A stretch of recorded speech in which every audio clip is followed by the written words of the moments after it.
भरी महफिल में सबके सामने मुझे दादी बोल रहे थे। तमीज ही नहीं है बदतमीजों को। अजी सुनते हो, काशिफ के बच्चों को देखो कितने बदतमीज हो रहे हैं। क्या हो गया भाई? भरी महफिल में सबके सामने मुझे दादी बोल रहे थे। तमीज ही नहीं है बदतमीजों को। पता ही नहीं है महफिल में कैसे बात करनी चाहिए। इनके एक जुमले ने मेरे हजारों के पार्लर के पैसे बर्बाद कर दिए। तो क्या हुआ, तुम्हारी उम्र भी तो हो गई है। दादी बोल दिया तो तुम दादी तो लगती हो इनकी।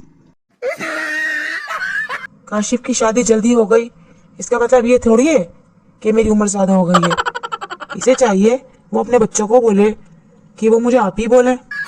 वैसे भी तो सारे खानदान वाले मुझे आप ही बोलते हैं। खुदा का खौफ करो, मैं इनको बोलूंगा कि वो तुम्हें मुन्नी बोला करें, छोटी सी मुन्नी। हाँ, तुम तो जलते हो मुझसे। तुमसे तो बात ही करना फजूल है। ओ कमबख्त, कैसी आवाजें निकाल रहे? मनहूस, किसी काम का नहीं है। सारा दिन घर में पड़ा रहता है, मुफ्त की रोटियां तोड़ता है बस।